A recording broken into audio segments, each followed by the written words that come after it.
തൊഴിലാളി ജനവിരുദ്ധ നയങ്ങൾ പിന്തുടരുന്ന കേന്ദ്ര സർക്കാർ സമീപനത്തിനെതിരെ 10 ട്രേഡ് യൂണിയനുകൾ ആഹ്വാനം ചെയ്ത രാജ്യവ്യാപക പണിമുടക്ക് ആരംഭിച്ചു. 20 കോടിയിലേറെ തൊഴിലാളികൾ ഇന്നും നാളെയും നടക്കുന്ന പണിമുടക്കിന്റെ ഭാഗമാകും. രാജ്യത്തെ മുഴുവൻ സംസ്ഥാനങ്ങളിലും തൊഴിലാളികൾ പണിമുടക്കി പ്രകടനം നടത്തും. വിവിധ കർഷക തൊഴിലാളി സംഘടനകളും പണിമുടക്കിന് പിന്തുണ പ്രഖ്യാപിച്ച് ഗ്രാമീണ ബന്ദ് ആചരിക്കുന്നുണ്ട്. 1991 ശേഷമുള്ള രണ്ടാമത്തെ ദ്വിദിന പണിമുടക്കിനാണ് രാജ്യം സാക്ഷിയാകുന്നത്. രാജ്യത്തെ മുഴുവൻ ജീവനക്കാരുടെയും മിനിമം കൂലി 18,000 രൂപയാക്കുക, റെയിൽവേ സ്വകാര്യവൽക്കരണ നീക്കം ഉപേക്ഷിക്കുക, പ്രതിരോധ മേഖലയിൽ വിദേശ നിക്ഷേപം അനുവദിക്കരുത്, മിനിമം 3,000 രൂപ പെൻഷൻ നൽകുക തുടങ്ങി 12 ആവശ്യങ്ങൾ മുൻനിർത്തിയാണ് ട്രേഡ് യൂണിയനുകളുടെ പണിമുടക്ക്. സാമൂഹ്യ സുരക്ഷാ പദ്ധതികൾ മഹാഭൂരിപക്ഷം തൊഴിലാളികൾക്ക് നിഷേധിച്ച കേന്ദ്ര സർക്കാർ നിലപാടും പണിമുടക്കിലേക്ക് നയിക്കാൻ കാരണമായി. കേന്ദ്ര ട്രേഡ് യൂണിയനുകളെ കൂടാതെ വിവിധ സംസ്ഥാനങ്ങളിലെ 100ഓളം ട്രേഡ് യൂണിയനുകളും പണിമുടക്കിന് പിന്തുണ അറിയിച്ചിട്ടുണ്ട്. 20 കോടിയിലേറെ തൊഴിലാളികളാണ് രാജ്യത്ത് പണിമുടക്കുന്നത്. അധ്യാപകരും ജീവനക്കാരും മോട്ടോർ തൊഴിലാളികളും ഫാക്ടറി ജീവനക്കാരും പണിമുടക്കിൽ ഭാഗവാക്കാണ്. ഇത് ഈ നാട്ടിലെ പാവപ്പെട്ടവരുടെയും തൊഴിലാളികളുടെയും കൃഷിക്കാരുടെയും കർഷക തൊഴിലാളികളുടെയും ആവശ്യങ്ങൾ മാത്രമല്ല, ഈ നാടിനെ തന്നെ സംരക്ഷിക്കുന്നതിന് വേണ്ടിയിട്ടുള്ള ഒരു സമരമാണ്. സംഘടിത തൊഴിലാളികളെ കൂടാതെ കർഷക തൊഴിലാളികൾ, അസംഘടിത മേഖലയിലെ തൊഴിലാളികൾ എന്നിവരുടെ പിന്തുണയും പണിമുടക്കിനുണ്ട്. പണിമുടക്കിന് ഐക്യദാർഢ്യം പ്രഖ്യാപിച്ച് കിസാൻ സഭ ഉൾപ്പെടെയുള്ള സംഘടനകൾ ഗ്രാമീണ ബന്ദ് ആചരിക്കുകയാണ്. രാജ്യത്തെ വിവിധ വ്യവസായ മേഖലകളിലും പണിമുടക്ക് പ്രതിഫലിക്കും. News bureau, Delhi. ഇപ്പോൾ ദില്ലിയിൽ നിന്നും ഹരീഷ് ചേരുകയാണ്. ഹരീഷ്, രാജ്യവ്യാപകമായി ഇന്ന് തൊഴിലാളികൾ പണിമുടക്കുകയാണ്. 20 കോടിയിലേറെ തൊഴിലാളികളുടെ രോഷമാണോ ഈ പണിമുടക്കിൽ നമുക്ക് കാണാൻ സാധിക്കുന്നത്? ദില്ലിയിലെ വിവരങ്ങൾ എന്തൊക്കെയാണ്?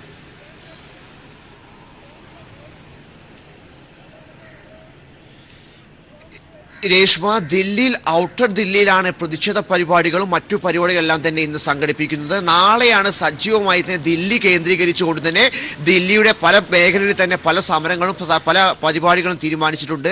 ദില്ലിയുടെ ഔട്ടർ ദില്ലി പ്രദേശങ്ങളിലാണ് ഏറ്റവും കൂടുതൽ വ്യവസായ നഗരങ്ങളും വ്യവസായ കമ്പനികളടക്കമുള്ള പല കമ്പനികളും ഉള്ളത്. അതുകൊണ്ട് തന്നെ ആ ഭാഗങ്ങളിലാണ് കൂടുതൽ സമരവും നടക്കുന്നത്. നിലവിൽ ദില്ലിയുടെ പ്രധാന കേന്ദ്രങ്ങളെല്ലാം തന്നെ ഈ പറയുന്ന കേന്ദ്ര പ്രദേശമായതുകൊണ്ട് തന്നെ ബാക്കിയുള്ള ഓഫീസുകളും മറ്റു കാര്യങ്ങളെല്ലാം തന്നെ ഉള്ളൂ. അതുകൊണ്ട് തന്നെ ദില്ലിയിൽ പ്രധാനപ്പെട്ട ഏരിയയിൽ ഈ പറയുന്ന സമരം ശക്തമായില്ലെങ്കിലും പക്ഷേ ബാക്കി ഔട്ടർ ദില്ലിയിലെല്ലാം തന്നെ ഈ പറയുന്ന പണിമുടക്ക് ശക്തമായി തന്നെ ഉണ്ടാകും. കാരണം ഈ പ്രധാന വിഷയത്തിൽ ഇതിന് സമരം കഴിഞ്ഞ 4 മാസങ്ങൾക്ക് മുന്നേ ഈ പണിമുടക്കിന് ആഹ്വാനം ചെയ്തിരുന്നെങ്കിലും നിലവിൽ ഈ ആഹ്വാനം ജനങ്ങൾ സ്വയം മനസ്സോടുകൂടി തന്നെ അവർ സ്വന്തം ഏറ്റെടുക്കുന്ന സാഹചര്യമാണ് ഉണ്ടായത്. കാരണം കേന്ദ്ര സർക്കാരിൻ്റെ ജനവിരുദ്ധ നയങ്ങളും അതുപോലെ തന്നെ തൊഴിലില്ലായ്മ അടക്കമുള്ള വിഷയങ്ങൾ ചൂണ്ടിക്കാണിച്ചുകൊണ്ടാണ് ഇങ്ങനെയൊരു പണിമുടക്ക് നടത്താൻ വേണ്ടി തീരുമാനിച്ചത്. അതാണ് ദ്വിദിന പണിമുടക്ക് നടത്താൻ തീരുമാനിച്ചിരിക്കുന്നത്. 1991 ശേഷം ഇത് 2ാം തവണയാണ് രാജ്യത്ത് ഇങ്ങനെ ദ്വിദിന ഒരു പണിമുടക്ക് ഉണ്ടാവുന്നത്. പ്രധാനമായി തന്നെ 12 ആവശ്യങ്ങളാണ് ഈ പറയുന്ന പണിമുടക്കിൽ അണിനിരന്നുകൊണ്ട് ജീവനക്കാർ ആവശ്യപ്പെടുന്നത്. നിലവിൽ എല്ലാ തൊഴിലാളികൾക്കും സാമൂഹിക സുരക്ഷ ഉറപ്പുവരുത്തുക, മിനിമം വേതനം 18,000 രൂപയാക്കി ഉയർത്തുക, ഇപ്പോൾ നൽകുന്ന പെൻഷൻ തുക വർദ്ധിപ്പിച്ചുകൊണ്ട് തന്നെ 3,000 രൂപ പെൻഷൻ തുക നൽകുക, റെയിൽവേ സ്വകാര്യവൽക്കരണം അവസാനിപ്പിക്കുക, അതുപോലെ തന്നെ ഈ പറഞ്ഞ ഇന്ത്യയുടെ പ്രതിരോധ മേഖലയിലുള്ള സ്വകാര്യവൽക്കരണം അവസാനിപ്പിക്കുക എന്നിങ്ങനെ പ്രധാനപ്പെട്ട 12ഓളം ആവശ്യങ്ങൾ മുൻനിർത്തിക്കൊണ്ട് തന്നെയാണ് ഇന്നത്തെ ഈ പറഞ്ഞ പണിമുടക്ക് സംഘടിപ്പിക്കുന്നത്. അതുകൊണ്ട് തന്നെ ഇത് ജനങ്ങളുടെ വിഷയമാണ്, ഈ ജീവനക്കാരുടെ വിഷയമാണ്, തൊഴിലാളികളുടെ വിഷയമാണ്.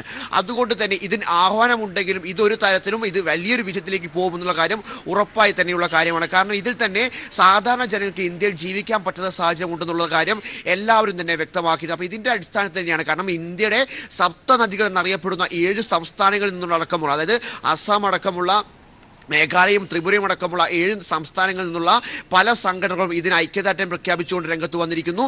കഴിഞ്ഞ ദിവസത്തോടു കൂടി തന്നെ മോട്ടോർ വിഭാഗവും ജീവനക്കാർ എല്ലാവരും തന്നെ രംഗത്ത് വന്നു.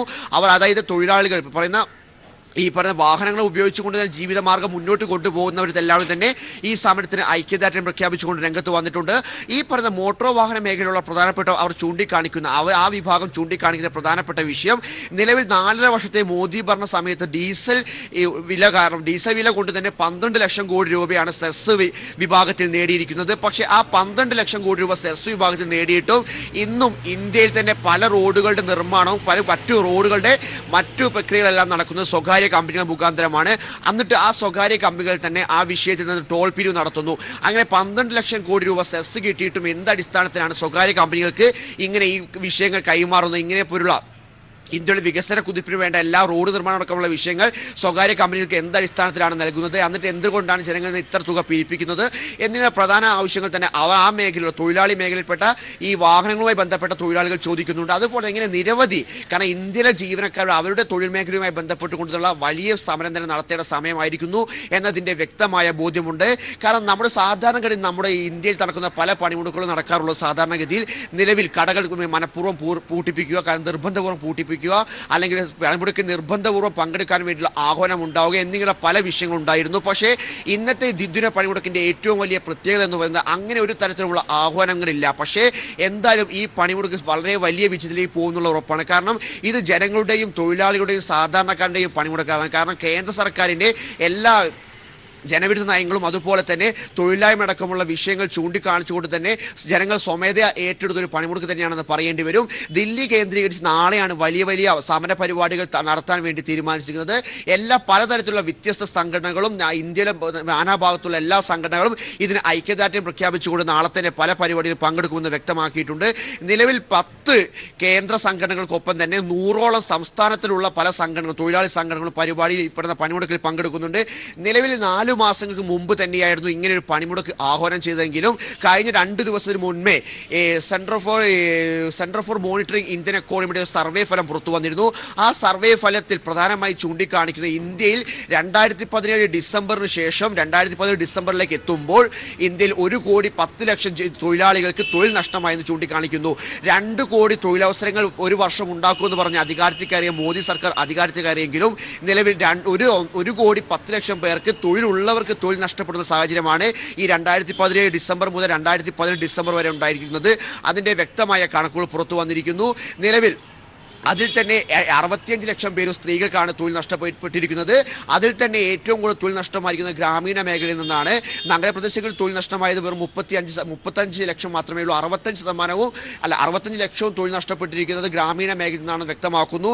നിലവിൽ ചെറുകിട വ്യാപാരികൾ, മൈക്രോ ഫിനാൻസ് പോലെയുള്ള മൈക്രോ ഫിനാൻസ് സെക്ടറിൽപ്പെട്ട പല തൊഴിലാളികൾക്കും തൊഴിൽ നഷ്ടപ്പെട്ടിരിക്കുന്നു. കാരണം അതിൻ്റെ പ്രധാന ഉത്തരവാദിത്വമുള്ളത് GST അതുപോലെ നോട്ട് നിരോധനം എന്നീ 2 ഘട്ടങ്ങൾക്കാണ്.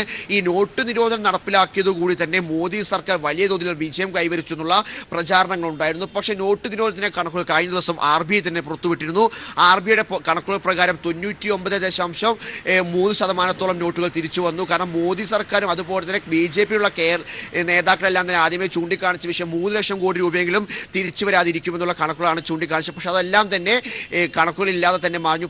എല്ലാ നോട്ടുകളും ഭൂരിഭാഗം നോട്ടുകൾ 99.0% നോട്ടുകൾ തിരിച്ചു വന്ന സാഹചര്യം ഉണ്ടായി. അങ്ങനെ ഈ നോട്ട് നിരോധനവും GSTയുമാണ് ഈ വിഷയത്തിൽ വലിയ തോതിലുള്ള ഇങ്ങനെ ചെറുകിട വ്യവസായങ്ങളെയും മൈക്രോ ഫിനാൻസ് അടക്കമുള്ള എല്ലാ തൊഴിലാളികളെയും വലിയ രീതിയിൽ പ്രശ്നങ്ങൾ ഉണ്ടാക്കിയത്, അവരെ തൊഴിലില്ലാത്തവരാക്കി മാറ്റിയത് ഈ പറഞ്ഞ GST നോട്ട് നിരോധനമാണെന്നാണ് ചൂണ്ടിക്കാണിക്കുന്നത്. അപ്പോൾ ഇതിൻ്റെ അടിസ്ഥാനത്തിൽ ഇന്ന് നടക്കുന്ന പണിമുടക്കിന് ആഹ്വാനങ്ങളുണ്ടെങ്കിലും അത് സ്വമേധയാ ജനങ്ങൾ ഏറ്റെടുത്ത് സമരം നടത്തുന്ന സാഹചര്യമാണ്. കാരണം ഇന്ത്യയിലെ ജനങ്ങൾക്ക് ഇന്ന് സമരം ചെയ്ത് അല്ലെങ്കിൽ പണിമുടക്കിയേ മതിയാവൂ എന്നൊരു സാഹചര്യമാണ് ഇന്ന് ഇന്ത്യയിലുള്ളത്. കാരണം കേന്ദ്ര സർക്കാരിൻ്റെ നയങ്ങളെല്ലാം തന്നെ തെറ്റായ നയങ്ങളാണെന്നതാണ് എല്ലാ വശങ്ങളും. ഈ പറയുന്ന 12 ആവശ്യങ്ങളും നമുക്ക് അതിൽ നിന്നാണ് മനസ്സിലാകുന്നതും. നിലവിൽ ഈ പറയുന്ന കിസാൻ സഭ അടക്കമുള്ള കർഷക സംഘടനകൾ ഇന്ന് ഗ്രാമീണ ബന്ദ് ആചരിക്കാൻ വേണ്ടി തീരുമാനിച്ചു. എന്തായാലും ദില്ലിയിൽ നാളെ ശക്തമായ പ്രതിഷേധ പരിപാടികളും മറ്റു പരിപാടികൾ സംഘടിപ്പിക്കും. ഇന്ന് എന്തായാലും ദില്ലിയിലെ പറയുന്ന ഔട്ടർ സെക്ടറിലെല്ലാം തന്നെ തൊഴിലാളികൾ പണിമുടക്കി സമരം ചെയ്യാനാണ് ആഹ്വാനം ചെയ്തിരിക്കുന്നത്. ദില്ലിയിൽ നിന്നുള്ള വിവരങ്ങളാണ് ഹരീഷ് നൽകിയത്. ഇപ്പോൾ തിരുവനന്തപുരത്ത് നിന്നും റിനു ശ്രീധർ കൂടി ചേരുകയാണ്. റിനു, തലസ്ഥാനം ഏത് രീതിയിലാണ് പണിമുടക്കിനോട് പ്രതികരിക്കുന്നത്? KSRTC അടക്കമുള്ള സർവീസുകൾ നിരത്തിലിറങ്ങിയിട്ടുണ്ടോ? വിശദാംശങ്ങൾ എന്തൊക്കെയാണ്? സംയുക്ത ട്രേഡ് യൂണിയനുകൾ രാജ്യവ്യാപകമായി പണിമുടക്കിന് ആഹ്വാനം ചെയ്തിരിക്കുന്ന ഒരു സാഹചര്യത്തിൽ തെക്കൻ കേരളത്തിലും പണിമുടക്ക് പൊതുവെ സമാധാനപരം എന്ന് തന്നെ നമുക്ക് പറയേണ്ടി വരും. വാഹനങ്ങളോ ഒന്നും തന്നെ നിരത്തിൽ ഇറങ്ങിയിട്ടില്ല, പൂർണ്ണമാണ് എന്നുകൂടി നമുക്ക് കൂട്ടിച്ചേർക്കാൻ കഴിയും. കാരണം ട്രെയിൻ ഗതാഗതവും സ്തംഭിച്ചിരിക്കുന്ന ഒരു സാഹചര്യമുണ്ട്. ഒപ്പം KSRTCയോ ഓട്ടോ ടാക്സികളോ ഒന്നും തന്നെ നിരത്തിൽ ഇറങ്ങിയിട്ടില്ല എന്നുള്ളതാണ്. തിരുവനന്തപുരത്തെ പൊതുവെ പരിശോധിക്കുകയാണെങ്കിൽ ഇതുവരെയും യാതൊരുവിധ ബുദ്ധിമുട്ടുകളും പ്രശ്നങ്ങളും ഉണ്ടായി ഉണ്ടായിട്ടില്ല എന്നുള്ളതാണ്. പോലീസ് കൃത്യമായി തന്നെ ഇടപെട്ടുകൊണ്ട് റെയിൽവേ സ്റ്റേഷനിൽ എത്തുന്നവർക്ക് RCCയിലും അതുപോലെ തന്നെ മെഡിക്കൽ കോളേജിലും ഉൾപ്പെടെയുള്ളവർക്ക് പോകുവാൻ വേണ്ടിയിട്ടുള്ള സൗകര്യങ്ങൾ ഒരുക്കുന്നുണ്ട്. നമുക്ക് ചിത്രത്തിൽ കാണാൻ കഴിയുന്നത് പോലെ തന്നെ പോലീസ് ബസ്സുകൾ ഇപ്പോൾ ഇവിടെയുണ്ട്. വരുന്ന ആൾക്കാർ ട്രെയിൻ ഇറങ്ങി വരുന്നതനുസരിച്ച് ഇവരെ അവിടേക്ക് കൊണ്ടുപോകുന്ന ഒരു സാഹചര്യമാണ്. എയർപോർട്ടിലും RCCയിലും മെഡിക്കൽ കോളേജിലും ഒക്കെ തന്നെ കൊണ്ടുപോകുന്ന ഒരു സാഹചര്യമാണ് നമുക്ക് കാണാൻ കഴിയുന്നത്. ഒപ്പം 8 മണിയോടുകൂടി തന്നെ പമ്പ സർവീസ് മാത്രമാണ് KSRTC ഡിപ്പോയിൽ നിന്ന് പോയിട്ടുള്ളത്. കഴിഞ്ഞ ദിവസം തന്നെ ട്രേഡ് യൂണിയനുകളുടെ നേതാക്കളൊക്കെ തന്നെ പറഞ്ഞിരുന്നു, കട തുറന്നാലോ വാഹനങ്ങൾ നിരത്തിലിറക്കിയാലോ തടയില്ല എന്നുള്ളൊരു ആഹ്വാനം മുമ്പേ തന്നെ നടത്തിയിരുന്നു. എന്നാൽ പൂർണ്ണമായി പിന്തുണയ്ക്കുന്ന നാട്ടുകാരെല്ലാം തന്നെ ഈ പണിമുടക്കിനെ പൂർണ്ണമായി പിന്തുണയ്ക്കുന്ന ഒരു കാഴ്ചയാണ് നമുക്ക് കാണാൻ കഴിയുന്നത്. കേന്ദ്ര സർക്കാരിന്റെ തൊഴിലാളി വിരുദ്ധ നയങ്ങളിൽ പ്രതിഷേധിച്ചുകൊണ്ടാണ് വിവിധ ട്രേഡ് യൂണിയനുകളുടെ ഒരു സംയുക്ത സമരസമിതി പണിമുടക്കിന് ആഹ്വാനം ചെയ്തിരിക്കുന്നത്. 12 ആവശ്യങ്ങൾ ഉന്നയിച്ചുകൊണ്ടാണ് ഇത്തരത്തിലൊരു പണിമുടക്ക് നടത്തുന്നത്. 10ഓളം തൊഴിലാളി സംഘടനകളാണ് ഇതിൽ പണിമുടക്കുന്നത്. അധ്യാപകരും ജീവനക്കാരും മോട്ടോർ തൊഴിലാളികളും ഫാക്ടറി ജീവനക്കാരും ഉൾപ്പെടെയുള്ളവർ ഇതിൽ ഉണ്ട് എന്നുള്ളതാണ്. രാജ്യത്തെ മുഴുവൻ ജീവനക്കാരുടെയും മിനിമം കൂലി 18,000 രൂപയാക്കുക, റെയിൽവേ സ്വകാര്യവൽക്കരണ നീക്കം ഉപേക്ഷിക്കുക, പ്രതിരോധ മേഖലയിൽ വിദേശ നിക്ഷേപം കൊണ്ടുവരിക, ഇത്തരത്തിലുള്ള 12 ആവശ്യങ്ങളാണ് 10 ട്രേഡ് യൂണിയനുകൾ മുമ്പോട്ട് വയ്ക്കുന്നത്. ഒപ്പം BMS ആണ് ഇപ്പോൾ ഈ പണിമുടക്കിൽ നിന്ന് വിട്ടുനിൽക്കുന്നത് എന്നുള്ളതാണ്. എന്തായാലും പൊതുവെ തിരുവനന്തപുരത്തിന്റെ സാഹചര്യവും തെക്കൻ കേരളത്തിന്റെ സാഹചര്യവും സമാധാനപരമാണ്. ഇതുവരെയും മറ്റു ബുദ്ധിമുട്ടുകളോ ഒന്നും തന്നെ ഉണ്ടായിട്ടില്ല.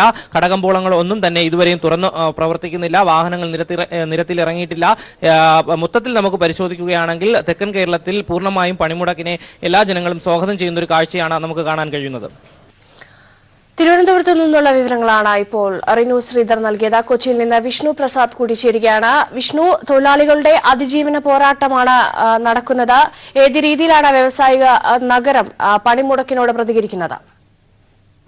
മധ്യ കേരളത്തിലും പണിമുടക്ക് ഏറെക്കുറെ പൂർണ്ണമെന്ന് തന്നെ വേണം പറയാൻ. സ്വകാര്യ വാഹനങ്ങൾ ഒഴികെ മറ്റു വാഹനങ്ങൾ ഒന്നും തന്നെ നിരത്തിലിറങ്ങുന്നില്ല. KSRTC ഉൾപ്പെടെയുള്ള പൊതുഗതാഗത സർവീസുകളെല്ലാം തന്നെ നിർത്തിവെച്ചിരിക്കുന്നു. അതുകൊണ്ട് തന്നെ KSRTC സ്റ്റാൻഡിലും ആളുകളില്ല. നമുക്കിപ്പോൾ കാണാൻ കഴിയുന്നത് പോലെ തന്നെ യാതൊരു തരത്തിലുള്ള തടയലുകളോ വാഹനങ്ങൾ തടയലുകളോ ഒന്നും തന്നെ എറണാകുളം ജില്ലയിൽ സംഭവിക്കുന്നില്ല. അതുകൊണ്ട് തന്നെ ജോലിക്ക് പോകുന്നവർക്ക് പോകാം. എന്നിരുന്നാൽ തന്നെയും മറ്റ് ദിവസങ്ങളെ അപേക്ഷിച്ച് ഇന്ന് ജോലിയിൽ താരതമ്യേന വളരെ വലിയ തോതിലാണ് ഹാജർ നില കുറവ് രേഖപ്പെടുത്തിയിട്ടുള്ളത്. മധ്യ കേരളത്തെ സംബന്ധിച്ചിടത്തോളം ഏറ്റവും അധികം വ്യവസായങ്ങൾ നിലനിൽക്കുന്ന ജില്ല കൂടിയാണ് എറണാകുളം. FACTയും കപ്പൽശാലയും എണ്ണശുദ്ധീകരണശാലയും ഉൾപ്പെടെയുള്ള വൻകിട വ്യവസായങ്ങളും അനുബന്ധ ചെറുകിട വ്യവസായങ്ങളും എല്ലാം തന്നെ എറണാകുളം സിറ്റിയിലുണ്ട്. അതുകൊണ്ട് തന്നെ ഈ ഒരു മേഖലയിലെ പണിമുടക്ക് എല്ലാ തൊഴിലാളി സംഘടനകളുടെയും നേതൃത്വത്തിൽ കൂടിയാകുമ്പോൾ അതിൻ്റെതായ രീതിയിൽ ആളുകളുടെ എണ്ണത്തിലും വളരെ വലിയ രീതിയിലുള്ള കുറവ് അനുഭവപ്പെടുന്നുണ്ട്. മറ്റു നിർബന്ധപൂർവ്വം യാതൊരു തരത്തിലുള്ള സ്ഥാപനങ്ങളോ അല്ലെങ്കിൽ വാഹനങ്ങൾ തടയുകയോ സ്ഥാപനങ്ങൾ അടപ്പിക്കുകയോ ചെയ്യുന്നില്ല. സ്ഥാപനങ്ങൾ അടക്കില്ല എന്ന് വ്യാപാരി വ്യവസായ സമിതിയും അറിയിച്ചിട്ടുണ്ടായിരുന്നു. എന്തായാലും എറണാകുളം ജില്ലയെ അപേക്ഷിച്ച് പണിമുടക്ക് ഏറെക്കുറെ പൂർണ്ണമെന്ന് തന്നെ വേണം കരുതാൻ. ജില്ലയിൽ 4 ഇടങ്ങളിൽ ഈ ഒരു 48 മണിക്കൂർ പണിമുടക്കിനിടയിൽ ട്രെയിൻ തടയുമെന്ന് അറിയിച്ചിട്ടുണ്ട്. മറ്റു ജില്ലകളിലേക്ക് നോക്കിയാൽ ഇടുക്കി ജില്ലയിൽ തോട്ടമേഖലയിലും കാര്യമായ രീതിയിൽ പണിമുടക്ക് ബാധിച്ചിട്ടുണ്ട്. അവിടെ എല്ലാം തന്നെ തൊഴിലാളികൾ എത്തുന്നില്ല. സംഘടിതരായും അസംഘടിതരായും വലിയൊരു കൂട്ടം തൊഴിലാളികളാണ് തോട്ടമേഖലയുമായി ബന്ധപ്പെട്ട് ഇടുക്കി ജില്ലയിൽ ജോലി ചെയ്യുന്നത്. അവരും ഇന്ന് പണിമുടക്കിനോട് ഐക്യദാർഢ്യം പ്രഖ്യാപിച്ചിട്ടുണ്ട്. പരമ്പരാഗത വ്യവസായം സ്ഥിതി ചെയ്യുന്ന ആലപ്പുഴ ജില്ലയിലും പണിമുടക്ക് പൂർണ്ണമാണ്. എന്നാൽ ടൂറിസം മേഖലയെ പണിമുടക്കിൽ നിന്ന് ഒഴിവാക്കിയിട്ടുണ്ട്. കോട്ടയം ജില്ലയും തൃശൂർ ജില്ലയിലും പണിമുടക്ക് അത് ഗതാഗത രംഗത്തെയാണ് ഏറ്റവും അധികം ബാധിച്ചിട്ടുള്ളത്. അതുകൊണ്ട് തന്നെ മറ്റു ഓഫീസുകളിലെ ഹാജർ നിലയിലും കുറവുണ്ട്. ചുരുക്കി പറഞ്ഞാൽ വലിയ വിഭാഗം വ്യവസായങ്ങൾ സ്ഥിതി ചെയ്യുന്ന മധ്യ കേരളത്തിൽ പണിമുടക്ക് പൂർണ്ണമാണ്. വലിയ രീതിയിലുള്ള ആളുകൾ ഈ ഒരു പണിമുടക്കിനോട് ഐക്യദാർഢ്യം പ്രഖ്യാപിക്കുന്നുണ്ട്. മലബാറിൽ പണിമുടക്ക് പൂർണ്ണമാണ്. KSRTCയും സ്വകാര്യ ബസ്സുകളും സർവീസ് നടത്തുന്നില്ല. സംയുക്ത ട്രേഡ് യൂണിയന്റെ നേതൃത്വത്തിൽ കോഴിക്കോട് ചെന്നൈ മെയിൽ തടഞ്ഞു. പ്രവർത്തകരെ പിന്നീട് പോലീസ് അറസ്റ്റ് ചെയ്തു നീക്കി. പണിമുടക്കുന്ന തൊഴിലാളികളും അധ്യാപകരും ജീവനക്കാരും വിവിധ കേന്ദ്രങ്ങളിൽ പ്രകടനം നടത്തും. കോഴിക്കോട് നിന്ന് ലതീഷ് ശരിയാണ്. ലതീഷ്, മലബാർ മേഖല ഏത് രീതിയിലാണ് പണിമുടക്കിനോട് പ്രതികരിക്കുന്നത്?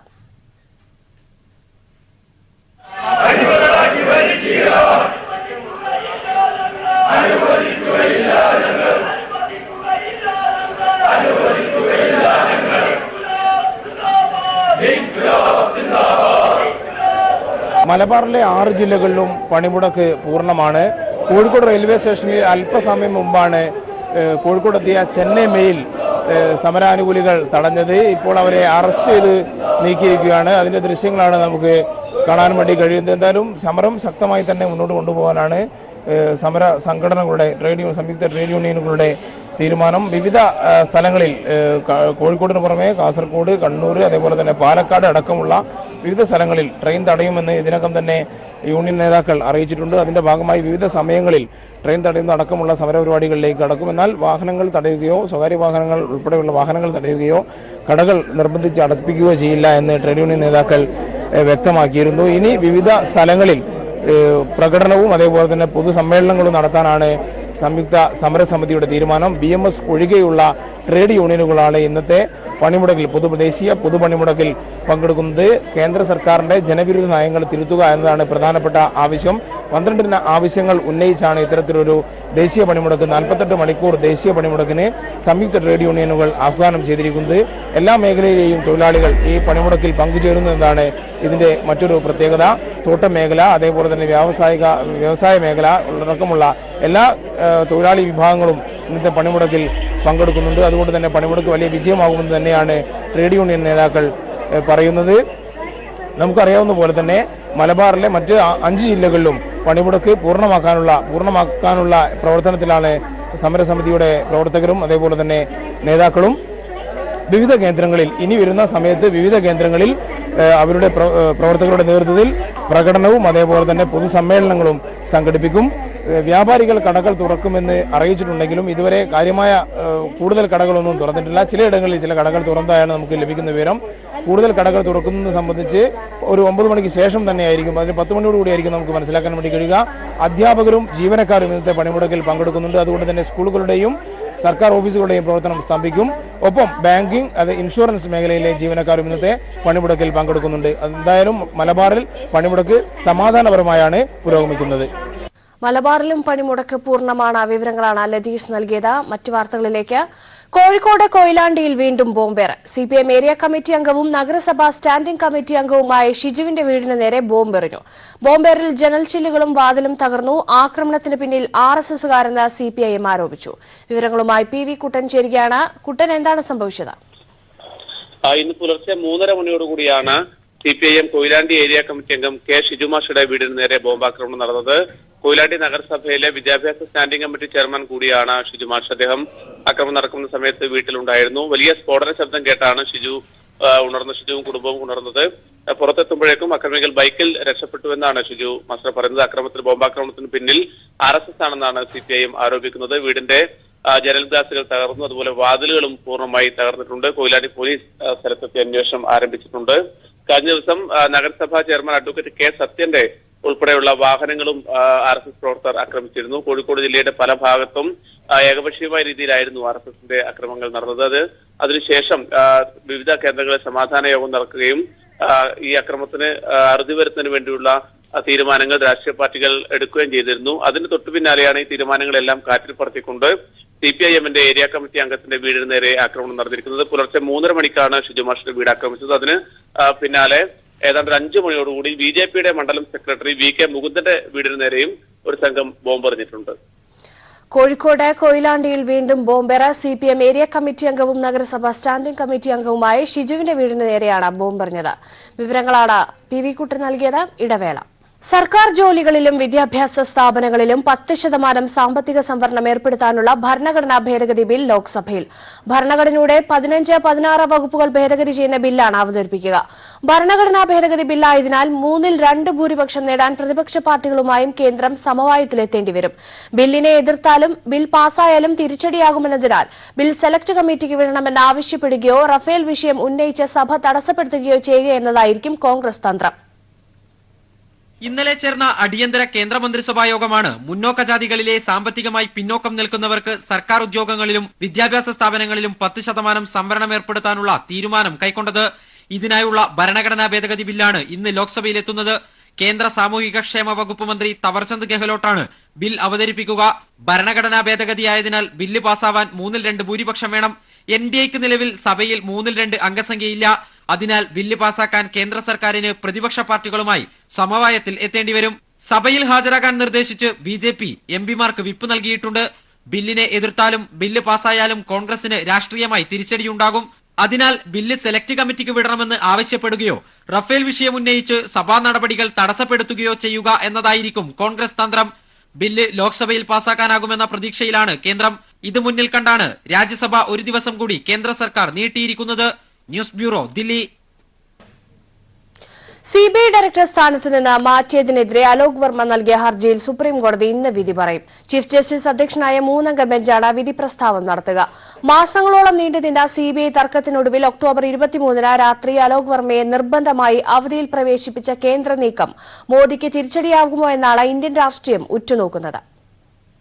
ജൂലൈ മാസം മുതൽ സിബിഐയിലെ ഉദ്യോഗസ്ഥർ തമ്മിൽ പ്രശ്നമുണ്ടായിട്ടും ഒക്ടോബർ 23 രാത്രി അലോക് വർമ്മയെ തിടുക്കത്തിൽ മാറ്റാൻ കേന്ദ്ര സർക്കാർ തീരുമാനിച്ചതെന്തിനാണെന്ന് ചീഫ് ജസ്റ്റിസ് രഞ്ജൻ ഗൊഗോയ് വാദത്തിനിടെ ചോദിച്ചിരുന്നു.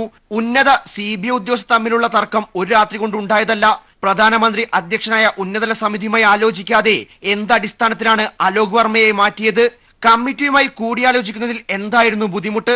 ഇങ്ങനെ നിരവധി ചോദ്യങ്ങളാണ് ചീഫ് ജസ്റ്റിസ് കേന്ദ്ര വിജിലൻസ് കമ്മീഷന് വേണ്ടി ഹാജരായ തുഷാർ മെഹ്തയുടെ വാദത്തിനിടെ ചോദിച്ചത്. വാദഗതി പ്രകാരം നോക്കുകയാണെങ്കിൽ കേന്ദ്ര സർക്കാരിന് വിധി തിരിച്ചടിയാവുമെന്നാണ് അഭിഭാഷക വൃത്തങ്ങൾ പറയുന്നത്. പൊതുജനത്തിനിടയിൽ സിബിഐക്കുമേലുള്ള വിശ്വാസം തകരാതിരിക്കാൻ വേണ്ടിയാണ് സർക്കാർ ഇത്തരമൊരു നടപടിയെടുത്തതെന്നാണ് കേന്ദ്ര സർക്കാർ വാദം. ഫെബ്രുവരി ആദ്യവാരമാണ് അലോക് വർമ്മയുടെ ഔദ്യോഗിക കാലാവധി പൂർത്തിയാവുന്നത്. സുപ്രീം കോടതി വിധി അനുകൂലമാവുകയും അലോക് വർമ്മയ്ക്ക് കാലാവധി നീട്ടി നൽകുകയും ചെയ്താൽ കേന്ദ്ര സർക്കാർ ഇപ്പോൾ തയ്യാറാക്കുന്ന സിബിഐ പട്ടിക താൽക്കാലികമായി നിർത്തിവെക്കേണ്ടി വരും. സിബിഐ ഡയറക്ടറുടെ കാലാവധിയും നിയമവും സംബന്ധിച്ച ചട്ടങ്ങളുടെ ലംഘനമാണ് കേന്ദ്ര സർക്കാർ തീരുമാനമെന്നാണ് അലോക് വർമ്മയുടെ അഭിഭാഷകൻ ഫാലിയസ് നരിമാൻ വാദിച്ചത്. ഡയറക്ടർ സ്ഥാനത്ത് നിന്നും അലോക് വർമ്മയെ മാറ്റിയതിലൂടെ കേന്ദ്ര സർക്കാർ ചീഫ് ജസ്റ്റിസ് കൂടി അംഗമായ ഉന്നതതല സമിതിയുടെ അധികാരങ്ങളെ ചോദ്യം ചെയ്യുകയാണെന്നായിരുന്നു വാദിഭാഗത്തിന്റെ വാദം. News bureau, Delhi. ശബരിമലയിൽ മകരവിളക്ക് മഹോത്സവത്തിനായുള്ള ഒരുക്കങ്ങൾ ആരംഭിച്ചു. സർക്കാരിന്റെ വിവിധ വകുപ്പുകളെ ഏകോപിപ്പിച്ചാണ് ദേവസ്വം ബോർഡ് തീർത്ഥാടകർക്ക് ആവശ്യമായ ക്രമീകരണങ്ങൾ ഏർപ്പെടുത്തുന്നത്. മകരവിളക്ക് മഹോത്സവത്തിനായുള്ള ഒരുക്കങ്ങൾ ശബരിമലയിൽ ആരംഭിച്ചു. മകരജ്യോതി ദർശനത്തിനെത്തുന്ന മുഴുവൻ തീർത്ഥാടകർക്കും വേണ്ട അടിസ്ഥാന സൗകര്യങ്ങൾ സർക്കാരിന്റെ വിവിധ വകുപ്പുകളെ ഏകോപിപ്പിച്ച് വിപുലവും ഫലപ്രദവുമായ രീതിയിൽ ഒരുക്കുവാനാണ് തീരുമാനമെന്ന് ദേവസ്വം ബോർഡ് അംഗം അഡ്വക്കേറ്റ് എൻ വിജയകുമാർ പറഞ്ഞു. എല്ലാവരും തന്നെ വളരെ സജീവമായി മകരവിളക്കിന് ഭക്തരെ സ്വീകരിക്കുന്നതിന് വേണ്ടിയുള്ള ശ്രമങ്ങൾ പരിപൂർണതയിലെത്തിക്കുന്നതിന് വേണ്ടിയുള്ള പ്രവർത്തനം നടത്തുന്നുണ്ട്. തീർച്ചയായും ഈ വർഷത്തെ മകരവിളക്ക് ഏറ്റവും നല്ല രീതിയിൽ സമാപിക്കും എന്നാണ് നമുക്ക് ഉറപ്പു നൽകാനുള്ളത്. 4 ലക്ഷത്തോളം തീർത്ഥാടകർ മകരവിളക്ക് മഹോത്സവത്തിനായി എത്തിച്ചേരുമെന്നാണ് പ്രതീക്ഷിക്കുന്നത്. തീർത്ഥാടകർക്ക് വിശ്രമിക്കുന്നതിനും വിരിവിക്കുന്നതിനും കൂടുതൽ സൗകര്യമൊരുക്കാനും തീരുമാനമായിട്ടുണ്ട്. എന്തെങ്കിലും തരത്തിലുള്ള പ്രായോഗിക പ്രശ്നങ്ങൾ ഉണ്ടാകുന്ന പക്ഷം ബന്ധപ്പെട്ടവരുമായുള്ള ചർച്ചയിലൂടെ പരിഹരിക്കും. പോലീസിന്റെയും നിരീക്ഷണ സമിതിയുടെയും നിർദ്ദേശങ്ങൾ അനുസരിച്ചാകും ക്രമീകരണങ്ങൾ ഒരുക്കുക. News bureau, Sannidhanam. Kerala literature festival 4ാം എഡിഷന് വ്യാഴാഴ്ച കോഴിക്കോട് തുടക്കമാകും. വൈകിട്ട് 6 മണിക്ക് MT വാസുദേവൻ നായർ KLFന് തിരിതെളിക്കും. കോഴിക്കോട് ബീച്ചിൽ 4 ദിവസങ്ങളിലായി നടക്കുന്ന സാഹിത്യോത്സവത്തിൽ വിവിധ രാജ്യങ്ങളിൽ നിന്നുള്ള 500ഓളം പ്രമുഖർ പങ്കെടുക്കും. കല, സാഹിത്യം, രാഷ്ട്രീയം, സിനിമ, ഫിലോസഫി, പരിസ്ഥിതി തുടങ്ങിയ വിഷയങ്ങൾ ഇത്തവണയും KLFൽ ചർച്ചയാവും. വിവിധ ഭാഷകളിൽ നിന്ന് 500ഓളം അതിഥികളാണ് വ്യത്യസ്ത സെഷനുകളിൽ പങ്കെടുക്കുക. സാഹിത്യ, സാംസ്കാരിക, രാഷ്ട്രീയ രംഗത്തെ പ്രമുഖരും വേദിയിലെത്തും. പ്രളയാനന്തര കേരളത്തിന്റെ നവനിർമ്മാണം പ്രത്യേകമായി ചർച്ച ചെയ്യും. സ്ത്രീ സമൂഹം, മുന്നേറ്റങ്ങൾ, വെല്ലുവിളികൾ, ദളിത് മുന്നേറ്റം, ശാസ്ത്ര സെഷനുകൾ, ലൈംഗിക ന്യൂനപക്ഷങ്ങളുടെ പ്രശ്നങ്ങൾ എന്നിവയും KLF വേദിയിൽ ചൂടേറിയ ചർച്ചയ്ക്ക് വഴിയൊരുക്കും.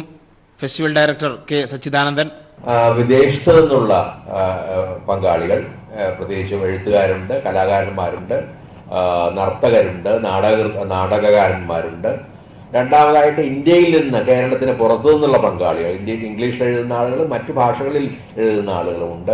മൂന്നാമതായിട്ട് കേരളത്തിൽ നിന്നുള്ള പങ്കെടുക്കുന്ന ആളുകൾ. വനിതാ സംവിധായകരുടെ ചിത്രങ്ങൾ ഉൾപ്പെടുത്തിയാണ് ഇത്തവണ film festival. Poetry festival, photo പ്രദർശനവും ദിവസവും വൈകിട്ട് കലാപരിപാടികൾ എന്നിവയും സംഘടിപ്പിച്ചിട്ടുണ്ട്. KLFൽ പങ്കുചേരാൻ 2.5 ലക്ഷത്തോളം പേർ എത്തിച്ചേരുമെന്നാണ് പ്രതീക്ഷയെന്ന് സംഘാടകർ പറഞ്ഞു.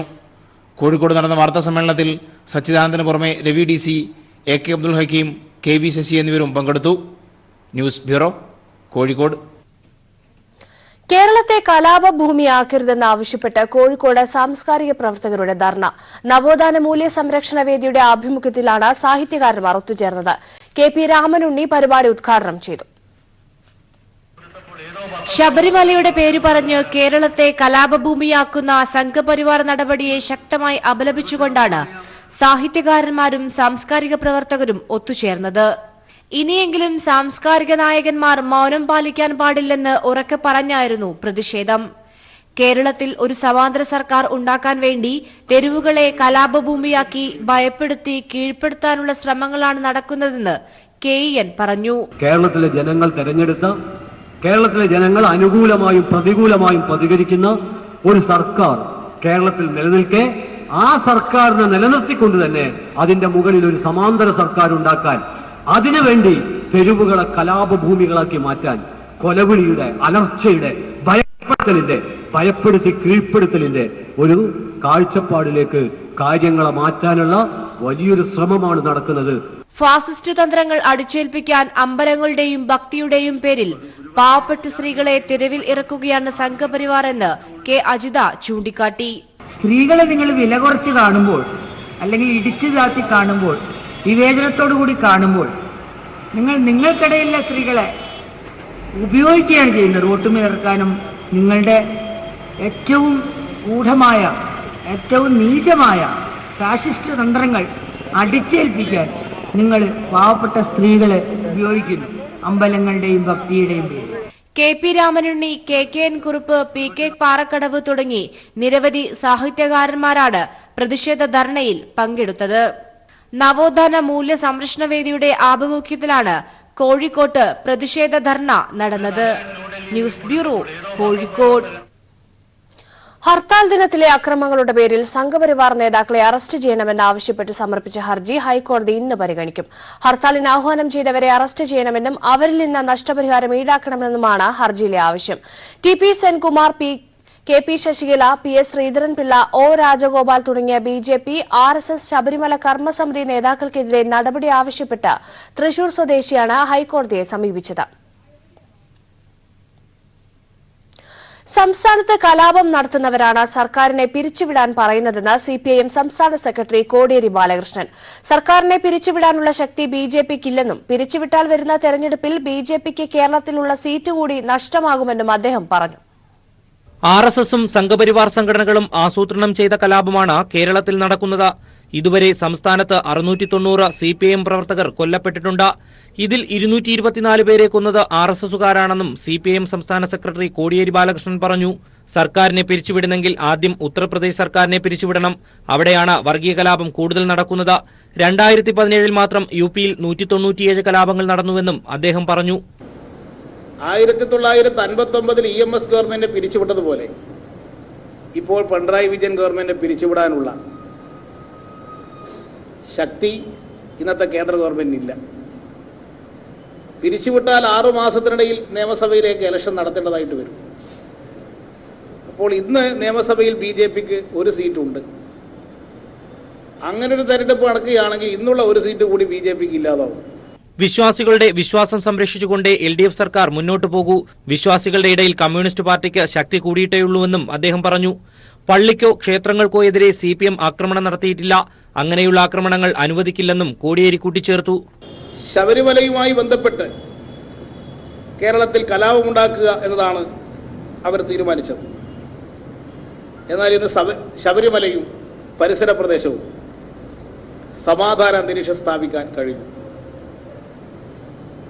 ശബരിമല പ്രദേശത്ത് അവരുദ്ദേശിച്ച ഒരു നീക്കവും നടത്താൻ കഴിയില്ല എന്നിപ്പോൾ വ്യക്തമായി കഴിഞ്ഞു.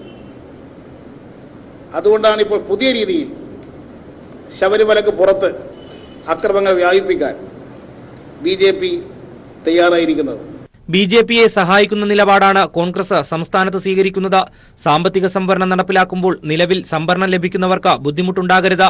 ഇലക്ഷൻ എടുക്കുന്നതുകൊണ്ടാണ് കേന്ദ്രം സംവരണവുമായി രംഗത്ത് വന്നതെന്നും അദ്ദേഹം പറഞ്ഞു. News bureau, Thiruvananthapuram. തൊഴിലാളി ജനവിരുദ്ധ നയങ്ങൾ പിന്തുടരുന്ന കേന്ദ്ര സർക്കാർ സമീപനത്തിനെതിരെ 10 ട്രേഡ് യൂണിയനുകൾ ആഹ്വാനം ചെയ്ത രാജ്യവ്യാപക പണിമുടക്ക് ആരംഭിച്ചു. 20 കോടിയിലേറെ തൊഴിലാളികൾ ഇന്നും നാളെയും നടക്കുന്ന പണിമുടക്കിന്റെ ഭാഗമാകും. രാജ്യത്തെ മുഴുവൻ സംസ്ഥാനങ്ങളിലും തൊഴിലാളികൾ പണിമുടക്കി പ്രകടനം നടത്തും. ഇപ്പോൾ കൊച്ചിയിൽ നിന്നുള്ള വിവരങ്ങളുമായി വിഷ്ണു പ്രസാദ് ചേരുകയാണ്. വിഷ്ണു, ഏത് രീതിയിലാണ് പണിമുടക്കിനോട് തൊഴിലാളികൾ പ്രതികരിക്കുന്നത്? വലിയ രീതിയിലുള്ള പ്രതിഷേധ പ്രകടനങ്ങൾ നടക്കുന്നുണ്ടോ? വിശദാംശങ്ങൾ എന്തൊക്കെയാണ്? തീർച്ചയായും കഴിഞ്ഞ നരേന്ദ്രമോദി സർക്കാരിന്റെ കാലഘട്ടത്ത് തികച്ചും തൊഴിലാളി വിരുദ്ധ നയങ്ങൾ മാത്രമാണ് നരേന്ദ്രമോദി സർക്കാർ തുടർന്നു വന്നത്. ഇതിനെതിരെയുള്ള ഒരു പ്രതിഷേധമാണ് ഇപ്പോൾ നമുക്ക് മധ്യ കേരളത്തിൽ കൊച്ചിയിൽ നിന്ന് കാണാൻ സാധിക്കും. തൊഴിലാളി ജനവിരുദ്ധ നയങ്ങൾ പിന്തുടരുന്ന കേന്ദ്ര സർക്കാർ സമീപനത്തിനെതിരെ 10 ട്രേഡ് യൂണിയനുകൾ ആഹ്വാനം ചെയ്ത രാജ്യവ്യാപക പണിമുടക്ക് ആരംഭിച്ചിരിക്കുന്നു.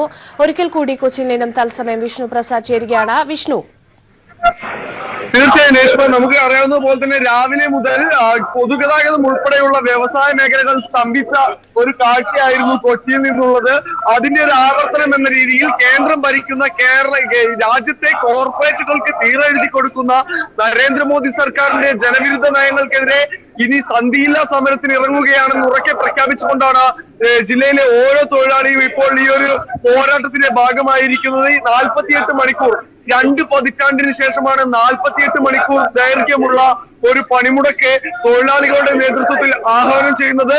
ഇതിൽ പൂർണ്ണ മനസ്സോടുകൂടി തൊഴിലാളികൾ സമ്മതിക്കുകയാണ്, അല്ലെങ്കിൽ അതിനെ അണിചേരുകയാണ്. യാതൊരു ബാഹ്യ പ്രേരണകളുമില്ലാതെ, യാതൊരു തരത്തിലുള്ള നിർബന്ധങ്ങളുമില്ലാതെ അവർ സ്വമേധയാ തങ്ങളുടെ ആവശ്യം തിരിച്ചറിഞ്ഞുകൊണ്ട് ഈ ഒരു പണിമുടക്കിനോട് ഐക്യദാർഢ്യം പ്രഖ്യാപിക്കുന്ന കാഴ്ചയാണ് കൊച്ചിയിൽ നിന്ന് നമ്മളിപ്പോൾ കണ്ടുകൊണ്ടിരിക്കുന്നത്. എന്തായാലും വലിയ രീതിയിലുള്ള ഒരു പ്രതിഷേധം രാജ്യവ്യാപകമായി കോർപ്പറേറ്റ് കേന്ദ്ര സർക്കാർ അങ്ങനെ തന്നെ വിശേഷിപ്പിക്കേണ്ടിയിരിക്കുന്നു. കോർപ്പറേറ്റ് കേന്ദ്ര സർക്കാരിനെതിരെയുള്ള ആ ഒരു പ്രക്ഷോഭം, അതിന്റെ മാറ്റൊലിയാണ് ഇപ്പോൾ കൊച്ചിയിൽ മുഴങ്ങിക്കൊണ്ടിരിക്കുന്നത്. നൂറുകണക്കിന് തൊഴിലാളികൾ ഇന്നും നാളെയുമായി നടക്കുന്ന പണിമുടക്കിൽ പങ്കുചേരുന്ന അതിന് ഐക്യദാർഢ്യം പ്രഖ്യാപിക്കുന്ന ഒരു കാഴ്ചയാണ് നമ്മൾ കാണുന്നത്. നമുക്കറിയാം, കൊച്ചിയെ സംബന്ധിച്ചിടത്തോളം കപ്പൽശാലകൾ തൊഴിലാളി ജനവിരുദ്ധ നയങ്ങൾ പിന്തുടരുന്ന കേന്ദ്ര സർക്കാർ സമീപനത്തിനെതിരെ 10 ട്രേഡ് യൂണിയനുകൾ ആഹ്വാനം ചെയ്ത രാജ്യവ്യാപക പണിമുടക്ക് ആരംഭിച്ചിരിക്കുന്നു. 20 കോടിയിലേറെ തൊഴിലാളികൾ ഇന്നും നാളെയും നടക്കുന്ന പണിമുടക്കിന്റെ ഭാഗമാകും. വലിയ രീതിയിലുള്ള പ്രതിഷേധങ്ങളാണ് കേരളത്തിലടക്കമുള്ള രാജ്യത്തിന്റെ വിവിധ സംസ്ഥാനങ്ങളിലായി നടക്കുന്നത്. ഇപ്പോൾ കൊച്ചിയിൽ നിന്നുള്ള വിവരങ്ങളാണ് വിഷ്ണു പ്രസാദ് നൽകിയത്. ഇടവേള.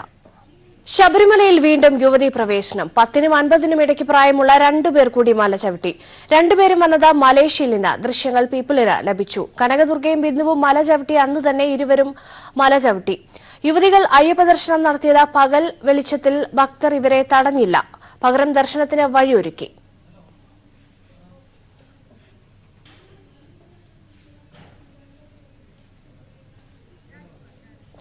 വിവരങ്ങളുമായി രാജ്കുമാർ ചേരുകയാണ്. രാജ്കുമാർ, ദൃശ്യങ്ങൾ നമുക്ക് ലഭിച്ചിരിക്കുന്നു. വിവരങ്ങൾ എന്തൊക്കെയാണ്? അതായത് ഈ വനിതാ മതിലിന് തൊട്ടടുത്ത ദിവസം 2-ാം തീയതിയാണ് കനകദുർഗയും ബിന്ദുവും മല ചവിട്ടിയത്. അന്ന് തന്നെ ആയിരുന്നു ഈ മലേഷ്യയിൽ നിന്ന് സ്വദേശികളായിട്ടുള്ള 3 സ്ത്രീകൾ ഇവിടെ ദർശനത്തിന് എത്തിയത്. അതിൽ ഒരാൾക്ക് 60 വയസ്സും മറ്റ് 2 പേർക്ക് 30 വയസ്സും 40 വയസ്സുമായിരുന്നു പ്രായം. ഇവർ 3 പേരും മലേഷ്യയിലെ ഇന്ത്യൻ വംശജരാണ്. ഇവർ വളരെ അയ്യപ്പനെ കണ്ട് വണങ്ങുകയും തിരികെ മടങ്ങുകയും ചെയ്തിട്ടുണ്ട്. അതിന്റെ ദൃശ്യങ്ങളാണ് നമുക്കിപ്പോൾ ലഭ്യമായിരിക്കുന്നത്. ഇവർ പമ്പയിൽ എത്തുന്നു. അതിനുശേഷം മരക്കൂട്ടം വഴി സന്നിധാനത്തിലേക്ക് പോകുന്ന ദൃശ്യങ്ങളും നമുക്ക് ലഭ്യമായിട്ടുണ്ട്.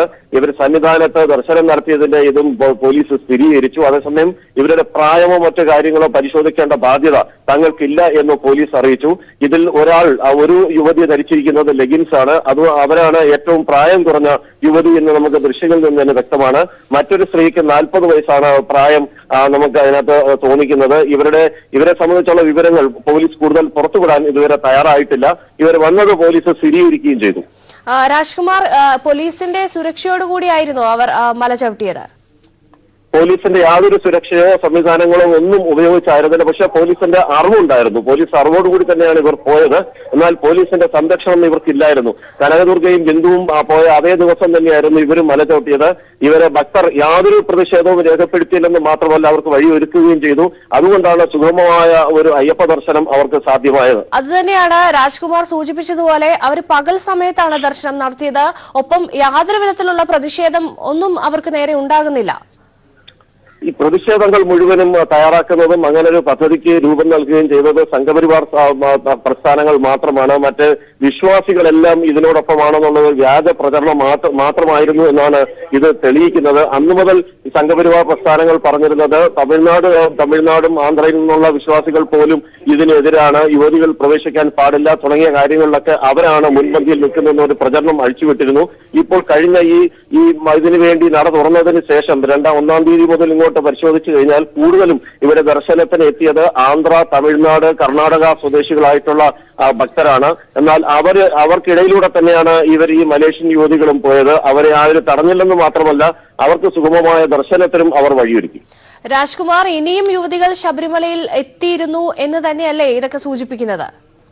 ഇനിയും ധാരാളം വരാനുള്ള സാധ്യത തള്ളിക്കളയാനാവില്ല. കാര്യം വെർച്വൽ ക്യൂവിൽ തന്നെ ഏതാണ്ട് 100 കണക്കിന് യുവതികളാണ് ദർശനത്തിന് അവസരം വേണമെന്നുള്ള ഒരു അപേക്ഷ നൽകിയിട്ടുള്ളത്. അത് പ്രകാരമാണെങ്കിൽ അവർ ഈ മണ്ഡലകാലം മകരവിളക്കോത്സവം തീരുന്നതിന് മുമ്പ് വരാനുള്ള സാധ്യത തള്ളിക്കളയാനാകില്ല.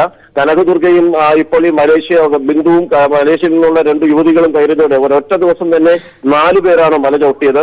തുടർന്ന് ഇങ്ങോട്ട് ഇന്നലെയും അവർ തമിഴ്നാട്ടിൽ നിന്നുള്ള ശിങ്കാരി ശ്രീനിവാസൻ മല ചവിട്ടിയിരുന്നു. എന്നാൽ അവരിപ്പോൾ പ്രായം തനിക്ക് 52 ഉണ്ടെന്നുള്ള അവകാശപ്പെട്ട് ഇപ്പോൾ രംഗത്തെത്തിയിരിക്കുകയാണ്. എന്നാൽ 48 എന്നാണ് ഇവർ ഈ വെർച്വൽ ക്യൂവിൽ അപേക്ഷിച്ചപ്പോൾ അതിൽ സൂചിപ്പിച്ചിരുന്നത്. അതാണ് ഇപ്പോൾ ഒരു ആശയക്കുഴപ്പത്തിൽ നിൽക്കുന്നത്. പോലീസ് ഇത് സ്ഥിരീകരിച്ചിട്ടില്ലെങ്കിൽ പോലും അവർ മല ചവിട്ടിയതും അവർ സ്വസ്ഥമായി മടങ്ങിപ്പോവുകയും ചെയ്തിട്ടുണ്ട്. അത് പോലീസ് സ്ഥിരീകരിക്കുന്നുണ്ട്. എന്തായാലും ഇനിയും ധാരാളം യുവതികൾ ശബരിമലയിലേക്ക് എത്താൻ തയ്യാറായി നിൽക്കുന്നു. ഇന്നലെയും നിലയ്ക്കലിൽ നിരവധി സ്ത്രീകൾ എത്തി തങ്ങൾക്ക് പോകണമെന്നുള്ള ഒരു ആവശ്യം ഉന്നയിച്ചെങ്കിലും സംരക്ഷണം സംബന്ധിച്ചിട്ടുള്ള ഒരു തയ്യാറല്ല എന്ന് പോലീസ് അറിയിച്ചതിന്റെ അടിസ്ഥാനത്തിൽ അവർ മടങ്ങിപ്പോവുകയാണ് ഉണ്ടായത്. വ്യക്തമാണ് രാജ്കുമാർ. ശബരിമലയിൽ വീണ്ടും യുവതി പ്രവേശനം. 10-നും 50-നും ഇടയ്ക്ക് പ്രായമുള്ള 2 പേർ കൂടി മല ചവിട്ടിയിരിക്കുന്നു. 2 പേരും വന്നത് മലേഷ്യയിൽ നിന്നാണ്. പീപ്പിൾ ടിവിക്ക് ദൃശ്യങ്ങൾ ലഭിച്ചിരിക്കുന്നു. കനകദുർഗയും ബിന്ദുവും മല ചവിട്ടിയ അന്ന് തന്നെയാണ് ഇവരും മല കയറിയത്. യുവതികൾ അയ്യപ്പ ദർശനം നടത്തിയത് പകൽ സമയത്താണ്. ഭക്തർ ഇവരെ തടഞ്ഞില്ല, പകരം ദർശനത്തിന് വഴിയൊരുക്കി. വിവരങ്ങളാണ് രാജ്കുമാർ നൽകിയത്. മറ്റു വാർത്തകളിലേക്ക്. സംസ്ഥാനത്തെ വ്യവസായ സംരംഭകരുടെ പ്രശ്നങ്ങൾ സമയബന്ധിതമായി പരിഹരിക്കുന്നതിനായി വ്യവസായ മന്ത്രി ഇ പി ജയരാജന്റെ നേതൃത്വത്തിൽ ജില്ലാതല അദാലത്തുകൾ ആരംഭിച്ചു. ആദ്യപടിയായി കോഴിക്കോട് ജില്ലയിൽ നടന്ന അദാലത്തിൽ 40 അപേക്ഷകൾ തീർപ്പാക്കി. കേരളത്തെ വ്യവസായ സൗഹൃദ സംസ്ഥാനമാക്കി മാറ്റുന്നതിനുള്ള പദ്ധതികൾ ത്വരിതഗതിയിൽ മുന്നേറുകയാണ്. ഇതിന്റെ ഭാഗമായാണ് വ്യവസായ സംരംഭകരുടെ പ്രശ്നങ്ങളും ഖനന മേഖലയുമായി ബന്ധപ്പെട്ട പ്രശ്നങ്ങളും സമയബന്ധിതമായി പരിഹരിക്കുന്നതിനായി ജില്ലാതല അദാലത്തുകൾ സംഘടിപ്പിച്ചിരിക്കുന്നത്. കോഴിക്കോട് ജില്ലയിൽ ലഭിച്ച 141 അപേക്ഷകളിൽ 40 എണ്ണം തീർപ്പാക്കി. മറ്റു വകുപ്പുകളിൽ പെൻഡിംഗായ 40 എണ്ണവും സർക്കാർ തലത്തിൽ പെൻഡിംഗായ 26 എണ്ണവും 10 ദിവസത്തിനുള്ളിൽ തീർപ്പാക്കാൻ മന്ത്രി ഇ പി ജയരാജൻ കർശന നിർദ്ദേശം നൽകി. അസംസ്കൃത വസ്തുക്കൾ ലഭിക്കാതെ പ്രതിസന്ധിയിലായ ഓട്, ഇഷ്ടിക നിർമ്മാണ മേഖലയെ കരകയറ്റുന്നതിനുള്ള സമഗ്ര പദ്ധതികൾ ആവിഷ്കരിക്കുമെന്ന് മന്ത്രി അറിയിച്ചു. പരിസ്ഥിതി പ്രശ്നങ്ങൾ ഉണ്ടാകാത്ത, ദോഷകരമാകാത്ത തണ്ണീർത്തടങ്ങളെല്ലാം നിലനിർത്തിക്കൊണ്ടുള്ള പ്രദേശങ്ങളിലെ ചളി ശേഖരിച്ചുകൊണ്ട് ടൈൽസ് ഫാക്ടറികൾക്ക് റോ മെറ്റീരിയൽ കൊടുക്കാനുള്ള നടപടികൾ സ്വീകരിക്കാൻ സാധിക്കുമോ എന്നാണ് പരിശോധിച്ചിട്ടുള്ളത്. വ്യവസായ സംരംഭകർക്ക് ഓൺലൈനായി ഒരു അപേക്ഷയിലൂടെ തന്നെ വിവിധ വകുപ്പുകളിൽ നിന്ന് ലൈസൻസുകൾ ലഭ്യമാക്കുന്നതിന് തയ്യാറാക്കിയ സോഫ്റ്റ്വെയറിന്റെ ഫൈനൽ ലോഞ്ചിംഗ് ഫെബ്രുവരി 11 മുഖ്യമന്ത്രി നിർവഹിക്കുമെന്നും മന്ത്രി ഇ പി ജയരാജൻ അറിയിച്ചു. News bureau, Kozhikode. കോഴിക്കോട് പേരാമ്പ്ര ആക്രമണ കേസിൽ അറസ്റ്റിലായ അതുൽദാസിന് ജാമ്യം. സിപിഐഎം ബ്രാഞ്ച് സെക്രട്ടറിയായ അതുൽദാസിന് പേരാമ്പ്ര കോടതിയാണ് ജാമ്യം അനുവദിച്ചത്. കലാപശ്രമം നടത്തിയെന്നതടക്കമുള്ള ഗുരുതര വകുപ്പുകൾ ചുമത്തിയ പോലീസ് ഉദ്യോഗസ്ഥർക്കെതിരെ ഉന്നത ഉദ്യോഗസ്ഥർക്ക് പരാതി നൽകുമെന്ന് ഡിവൈഎഫ്ഐ നേതാക്കൾ അറിയിച്ചു. ഹർത്താൽ സംഘർഷത്തിനിടെ പേരാമ്പ്ര ജുമാഅത്ത് പള്ളിക്ക് കല്ലെറിഞ്ഞെന്ന കേസിലാണ് സിപിഐഎം മാണിക്കോത്ത് ബ്രാഞ്ച് സെക്രട്ടറിയായ അതുൽദാസ് അറസ്റ്റിലായത്. കലാപശ്രമമടക്കമുള്ള ഗുരുതര വകുപ്പുകൾ ചേർത്ത് പോലീസ് കേസെടുത്തതിനെതിരെ സിപിഐഎം രംഗത്ത് വന്നിരുന്നു. തിങ്കളാഴ്ചയാണ് അതുൽദാസിന് പേരാമ്പ്ര ജുഡീഷ്യൽ 1ാം ക്ലാസ് മജിസ്ട്രേറ്റ് കോടതി ജാമ്യം അനുവദിച്ചത്. അന്വേഷണ ഉദ്യോഗസ്ഥർ ആവശ്യപ്പെടുമ്പോൾ ഹാജരാകണമെന്ന ഉപാധിയോടെയാണ് ജാമ്യം. ജയിൽ മോചിതനായ അതുൽദാസിന് ഡിവൈഎഫ്ഐ പ്രവർത്തകർ സ്വീകരണം നൽകി. പ്രകടനത്തിൽ പങ്കെടുത്തുക എന്നല്ലാതെ മറ്റ് ഒരു പ്രവർത്തനത്തിനകത്തും പങ്കെടുത്തിട്ടില്ല. ഞാൻ ഇന്നുവരെ അത്തരത്തിലുള്ള ഒരു വിഷയത്തിനകത്ത് ഇതുവരെ ഇടപെട്ടിട്ടില്ല. നമ്മൾ സംഘടനാ പ്രവർത്തനം കൃത്യമായി നടത്തുക എന്നല്ലാതെ ഒരു മതത്തിന്റെയോ ജാതിയുടെയോ പേര് പറഞ്ഞുകൊണ്ട് ഇന്നുവരെ ഒരു ഇടപെടലും ഇതുവരെ നടത്തിയിട്ടില്ല. പേരാമ്പ്രയിലെ പോലീസ് ഉദ്യോഗസ്ഥർ UDF-മായി ചേർന്ന് ഗൂഢാലോചന നടത്തിയാണ് ഗുരുതര വകുപ്പുകൾ അതുൽദാസിനെതിരെ ചുമത്തിയതെന്ന് ഡിവൈഎഫ്ഐ കോഴിക്കോട് ജില്ലാ സെക്രട്ടറി പി നിഖിൽ പറഞ്ഞു. പോലീസിനകത്ത് നിന്നുള്ള ചില ഉപയോഗിച്ചുകൊണ്ട് ഡിവൈഎഫ്ഐക്കെതിരായി ഇപ്പോഴത്തെ സാഹചര്യത്തിൽ UDF നടത്തിക്കൊണ്ടിരിക്കുന്ന തരം താണിട്ടുള്ള രാഷ്ട്രീയ നാടകമാണ് ഇതിൻ്റെ ഭാഗമായിട്ടുണ്ടായിട്ടുള്ളത്. അതിന് പോലീസ് ഉദ്യോഗസ്ഥന്മാർ വലിയ വില കൊടുക്കേണ്ടി വരും. ഞങ്ങൾ ഈ ഇവൻ്റെ സ്വകാര്യ പരാതി ഉൾപ്പെടെയായിട്ട് ആ ഉദ്യോഗസ്ഥനെതിരായിട്ട് പരാതിയുമായി പോകാൻ വേണ്ടി തീരുമാനിച്ചിട്ടുണ്ട്. News bureau, Kozhikode. മുഴുവൻ ഭൂരഹിതർക്കും ഭൂമി ലഭ്യമാക്കുമെന്നും ഭൂമി കൈവശമുള്ള അർഹതയുള്ള എല്ലാവർക്കും പട്ടയം ലഭ്യമാക്കുമെന്നും റവന്യൂ മന്ത്രി ഇ ചന്ദ്രശേഖരൻ പറഞ്ഞു. ജനപക്ഷത്തു നിന്ന് നിയമത്തെ വ്യാഖ്യാനിച്ച് ജനങ്ങൾക്ക് നീതി ഉറപ്പുവരുത്താൻ ഉദ്യോഗസ്ഥർ തയ്യാറാകണമെന്ന് കാസർഗോഡ് പട്ടയമേള ഉദ്ഘാടനം ചെയ്തുകൊണ്ട് മന്ത്രി പറഞ്ഞു. LDF സർക്കാർ അധികാരത്തിൽ വന്ന 2.5 വർഷത്തിനിടയിൽ കാസർഗോഡ് ജില്ലയിൽ 5000-ലേറെ പട്ടയങ്ങളാണ് വിതരണം ചെയ്തത്. സർക്കാർ ഓഫീസുകളിൽ തീർപ്പ് കാത്തു കഴിയുന്ന ഓരോ ഫയലിലും ഓരോ മനുഷ്യന്റെയും ജീവിതമാണെന്ന മുഖ്യമന്ത്രി പിണറായി വിജയന്റെ വാക്കുകൾ ഉദ്ധരിച്ചുകൊണ്ട് റവന്യൂ മന്ത്രി ഇ ചന്ദ്രശേഖരൻ റവന്യൂ ഉദ്യോഗസ്ഥരെ ഓർമ്മിപ്പിച്ചത് നിങ്ങൾക്ക് മുന്നിൽ പതിറ്റാണ്ടുകളായി തീർപ്പ് കൽപ്പിക്കാതെ കിടക്കുന്ന പട്ടയത്തിനുള്ള അപേക്ഷകളിൽ ഉടൻ തീരുമാനമെടുക്കണമെന്നാണ്. LDF സർക്കാർ അധികാരത്തിൽ വന്ന 2.5 വർഷത്തിനുള്ളിൽ കാസർഗോഡ് ജില്ലയിൽ മാത്രം 5485 അപേക്ഷകളിൽ പട്ടയം നൽകി. എല്ലാ ജില്ലകളിലും അർഹരായവർക്ക് പട്ടയം നൽകി വരികയാണ്. തീർപ്പാക്കാത്ത അപേക്ഷകളിലും തീരുമാനം ഉടനുണ്ടാകുമെന്ന് മന്ത്രി പറഞ്ഞു. ഭൂരഹിതരായവർക്ക് ഭൂമിയും പട്ടയവും നൽകണമെന്നാണ് സർക്കാർ നയമെന്ന് കാസർഗോഡ് ടൗൺ ഹാളിൽ പട്ടയമേള ഉദ്ഘാടനം ചെയ്തുകൊണ്ട് മന്ത്രി ഇ ചന്ദ്രശേഖരൻ പറഞ്ഞു. സർക്കാരിന്റെ നയം ഭൂരഹിതരായ മുഴുവൻ ആളുകൾക്കും ഭൂമി കൊടുക്കുക എന്നതാണ്. കൈവശമിരിക്കുന്ന ഭൂമിയുടെ രേഖ ലഭ്യമാക്കുക എന്നതാണ്. ഇത് ഒരു വലിയ ഔദാര്യത്തിന്റെ കാര്യമല്ല, ഒരുപാട് വർഷങ്ങളായി ലഭിക്കേണ്ടതാണ്. കേരളത്തിന്റെ ചരിത്രത്തോളം വലുതാണ് നമ്മുടെ കേരളത്തിന്റെ ഭൂമിയുടെ ഉടമസ്ഥാവകാശത്തിന് വേണ്ടിയുള്ള ജനങ്ങളുടെ ആവശ്യങ്ങളും അതുമായി ബന്ധപ്പെട്ട കേസുകളും നൂലാമാലകളും എല്ലാം. നിയമത്തെ ജനപക്ഷത്തു നിന്ന് വ്യാഖ്യാനിച്ചാൽ അർഹതയുള്ള അപേക്ഷകളിൽ പട്ടയം ഉടൻ നൽകാനാകും. സർക്കാർ നയം അതാണെന്ന് ഉദ്യോഗസ്ഥർ ഓർക്കണമെന്നും മന്ത്രി പറഞ്ഞു. നിലവിലുള്ള നിയമങ്ങളും ചട്ടങ്ങളും ജനങ്ങൾക്ക് വേണ്ടി ന്യായമായ വിധത്തിൽ അതിനെ വ്യാഖ്യാനിക്കാനും അതിന്റെ അടിസ്ഥാനത്തിൽ തീരുമാനമെടുക്കാനും നിശ്ചയിച്ചാൽ തീർച്ചയായും നമുക്ക് സർക്കാരിന്റെ കാഴ്ചപ്പാടിന്റെ അടിസ്ഥാനത്തിൽ കാര്യങ്ങൾ ഒരു വ്യക്തത വരുത്താൻ കഴിയും. നിയമങ്ങളും ചട്ടങ്ങളും മറികടന്ന് ആർക്കും പട്ടയം അനുവദിക്കില്ലെന്നും മന്ത്രി ഇ ചന്ദ്രശേഖരൻ വ്യക്തമാക്കി. ചടങ്ങിൽ NA നെല്ലിക്കുന്ന് MLA അധ്യക്ഷനായിരുന്നു. M രാജഗോപാലൻ MLA, ജില്ലാ പഞ്ചായത്ത് പ്രസിഡന്റ് AGC ബഷീർ, ജില്ലാ collector doctor D Sajith Babu, sub collector Arun K Vijayan തുടങ്ങിയവരും സംബന്ധിച്ചു. News bureau, Kasaragod. ചന്ദനമോഷണ കേസിൽ മറയൂരിൽ 4 പേർ അറസ്റ്റിലായി. കാന്തല്ലൂർ ഫോറസ്റ്റ് റേഞ്ചിലെ 3 വാച്ചർമാർ ഉൾപ്പെടെയുള്ളവരാണ് പിടിയിലായത്. സ്ഥിരമായി ചന്ദനമരങ്ങൾ മുറിച്ചുകടത്തിയ കേസിൽ 3 വാച്ചർമാർ ഉൾപ്പെടെ 4 പേരാണ് അറസ്റ്റിലായത്. കാന്തല്ലൂർ ഫോറസ്റ്റ് റേഞ്ചിലെ വാച്ചർമാരായ കാന്തല്ലൂർ ഗുഹനാഥപുരം സ്വദേശി പരമശിവം, കുണ്ടിയാപള്ളം സ്വദേശി ചെല്ലതുര, കണക്കായം സ്വദേശി മുരുകൻ എന്നിവരും കാട്ടാപ്പള്ളം കുടിയിലെ ബാബുവുമാണ് പിടിയിലായത്. കരയൂർ റിസർവിലെ അമ്പലപ്പാറ, പടുമ്പി എന്നിവിടങ്ങളിലെ വൻ ചന്ദനമരങ്ങളാണ് ഇവർ കടത്തിയത്. ചെല്ലതുരയാണ് ചന്ദനമോഷണത്തിന് നേതൃത്വം നൽകിയത്. റിസർവിലെ ഗേറ്റിന്റെ താക്കോൽ ഇയാളുടെ കൈവശമായിരുന്നു. മറ്റു വാച്ചർമാർ ശേഖരിക്കുന്ന ചന്ദനം പുറത്തേക്ക് കടത്തി ചന്ദനമാഫിയയ്ക്ക് നൽകിയിരുന്നതും ഇയാൾ തന്നെ. Kanthalloor range forest officer Arun മഹാരാജിന്റെ നേതൃത്വത്തിലായിരുന്നു പ്രതികളെ അറസ്റ്റ് ചെയ്തത്. കാന്തല്ലൂർ ഫോറസ്റ്റ് റേഞ്ചിൽ പൈസ സ്റ്റേഷനിൽ 4 അക്യൂഷനെ പിടിച്ചായിരുന്നു. ഇവന്മാർ പിടിച്ചത് നമ്മുടെ പൈസനേർ അമ്പലപ്പാറ ഭാഗത്ത് മോഷണം പോയ ചന്ദന കേസിന്റെ ഭാഗമായിട്ടാണ്, ഭാഗത്തിന്റെ ഇൻവെസ്റ്റിഗേഷനായിട്ട് പിടിച്ചതാണ്. ഈ കേസിന് പുറത്തായിട്ട് എൻക്വയറി നടന്നുകൊണ്ടിരിക്കുകയാണ്. പ്രധാനപ്പെട്ട അക്യൂസ്ഡായ 3 വാച്ചർമാരാണ്. 3-ൽ ചിലതർന്നത് പണ്ടത്തെ വാച്ചറാണ്. ഇതിനകത്ത് പണ്ട് വാച്ചറാണ്. ഇതല്ലാതെ ഇവന്റെ പേരിൽ പല കേസും ഉള്ളതാണ്. ഇതിനാണെങ്കിൽ ഇപ്പോൾ നിലവിൽ വാച്ചായി താൽക്കാലിക വാച്ചറായിരുന്ന പരമശിവനുണ്ട്, പിന്നെ കണക്കായ മുരുകനുണ്ട്, പിന്നെ കണക്കായംകുടിയിൽ ബാബു എന്ന ആൾക്കാരാണ് ഇതിനകത്ത് പ്രധാനമായിട്ട് ഈ കേസിൽ ബന്ധപ്പെട്ട ആൾക്കാരാണ്. ഫർദറായിട്ട് ഈ എൻക്വയറി നടന്നുകൊണ്ടിരിക്കുക. Deputy range officer VJ Geevar, section forest officer VK Biju, Surendrakumar, AJ Ratheesh, Tony George, Paul Alexander എന്നിവരാണ് അന്വേഷണ സംഘത്തിലെ മറ്റ് അംഗങ്ങൾ. News bureau, Idukki. ഓൺലൈനിൽ സാമ്പത്തിക പരാധീനം മൂലം ദുരിതമനുഭവിക്കുന്ന മലയാളി കുടുംബത്തിന് സഹായം ലഭിക്കുന്നു. സാമ്പത്തിക പരാധീനത മൂലം 2 വർഷമായി സ്കൂളിൽ പോകാൻ കുടുംബത്തിലെ 2 കുട്ടികൾക്ക് കഴിഞ്ഞിരുന്നില്ല. കൈരളി പീപ്പിൾ TVയാണ് ഇവരുടെ ദുരിതങ്ങൾ പുറം ലോകത്തെ അറിയിച്ചത്. EM അഷ്റഫ് തയ്യാറാക്കിയ റിപ്പോർട്ട് കാണാം. അല്ലൈനിൽ സാമ്പത്തിക പരാധീനത മൂലം ദുരിതം അനുഭവിച്ചിരുന്ന മലയാളി കുടുംബത്തിന്റെ ദുരിതാവസ്ഥ കൈരളി പീപ്പിൾ ടിവിയാണ് പുറം ലോകത്തെ അറിയിച്ചത്. കൈരളി പീപ്പിൾ ടിവിയിലെ വാർത്തകളിലൂടെയും ഗൾഫ് ഫോക്കസ് പരിപാടികളിലൂടെയും കുടുംബത്തിന്റെ ദുരിതമറിഞ്ഞ് നിരവധി പേർ ഇവരെ സഹായിക്കാനെത്തി. കടുത്ത സാമ്പത്തിക പ്രയാസം മൂലം കുടുംബത്തിലെ 9ാം ക്ലാസ്സിലും 2ാം ക്ലാസ്സിലും പഠിച്ചിരുന്ന 2 കുട്ടികൾ 2 വർഷമായി സ്കൂളിൽ പോകാതെ വീട്ടിൽ തന്നെ കഴിയുകയായിരുന്നു. ഇവരെ കുറിച്ചറിഞ്ഞ നിരവധി പേർ കുടുംബത്തെ സഹായിക്കാനെത്തി. വന്നിരുന്നു അന്ന് അവർ കുറച്ച് കാശ് സഹായിച്ചു. അപ്പം പൊതുമാപ്പിള കൂടി അവരെ നാട്ടിൽ വിടാനുള്ള പരിപാടിയാണ് നിൽക്കുന്നത്. ഇവിടെ 2 പേര് നമുക്ക് പരിചയമില്ലാത്ത 2 പേര് ടീച്ചറെ സംബന്ധിച്ച് ഇവിടെ വന്നു. നമ്മളോട് കാര്യങ്ങളെല്ലാം അറിഞ്ഞു. അവരെ കൊണ്ട് ഒക്കുന്ന സഹായം അവർ നമുക്ക് തന്നു. ഇനിയിപ്പം എന്ന് പറഞ്ഞാൽ നമുക്ക് ഇവിടെ നിൽക്കാൻ വലിയ താല്പര്യപ്പെടുന്നില്ല. നാട്ടിൽ പോയിട്ട് പിന്നെ മക്കളെ അവിടെ പഠിപ്പിക്കാനുള്ള പരിപാടി, പിന്നെ പുള്ളി ഇവിടെ നിന്ന് ജോലി ചെയ്യട്ടെ, ഇത് നമ്മൾ നാട്ടിൽ ചെന്നിട്ട് നമ്മളെ കൊണ്ട് വെക്കുന്ന എന്തെങ്കിലുമൊക്കെ ചെയ്ത് നല്ല സന്തോഷത്തോടെ ജീവിക്കാനുള്ള ആഗ്രഹമാണ് ആഗ്രഹിക്കപ്പെടുന്നത്. കുടുംബത്തിലുള്ളവരുടെ വിസ പ്രശ്നങ്ങൾ പരിഹരിക്കാൻ കഴിഞ്ഞിട്ടുണ്ട്.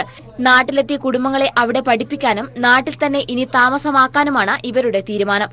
തങ്ങളെ സഹായിച്ച കൈരളി പീപ്പിൾ ടിവിക്കും സുമനസുകൾക്കും ഈ കുടുംബം നന്ദി പറഞ്ഞു. News bureau, Dubai.